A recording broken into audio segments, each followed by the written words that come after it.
Monsieur Alauzet. Merci, Madame la Présidente. Deux observations. La première, pourquoi l'article 1? Je crois que ça fait relativement consensus. Ici, donc, je ne vais pas insister. On place effectivement ces sujets au plus haut de la Constitution, avec nos grands principes. Vous connaissez tous les représentations qu'on a actuellement du développement durable, avec ces trois cercles qui se croisent. Il y en a une autre présentation, où un premier cercle symbolise l'économie, un deuxième le social, et un troisième l'environnement.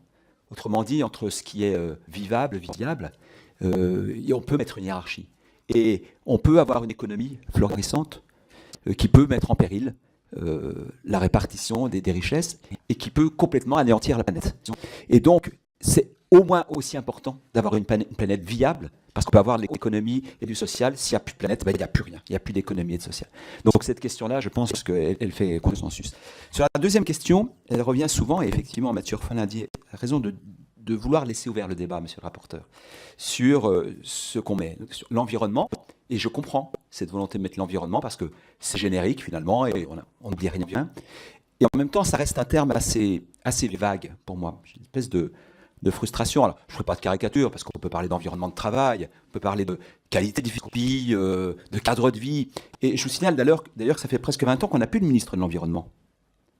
Initialement, on avait des ministres de l'Environnement. On n'a plus de ministre de l'Environnement. On a un ministre du Développement durable, de l'écologie. Parce qu'il y a sans doute dans ce terme-là quelque chose d'un peu frustrant. Et si je regarde depuis l'histoire de la question du développement durable, qui remonte à 1992, dans les politiques, le consensus international du rapport de la ministre norvégienne Gro Harlem Brundtland, les deux sujets qui constamment ont été mis en évidence, c'est bien le climat et la biodiversité.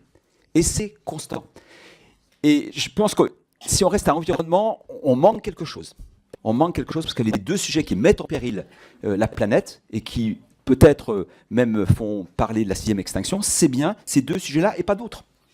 Donc je pense qu'il faudrait les mettre en exergue, peut-être ne pas perdre la notion d'environnement à laquelle le rapporteur tient, et je comprends ses raisons, mais je pense qu'il faut vraiment les connoter du climat et de la biodiversité. Merci. Monsieur Alauzet, le 18...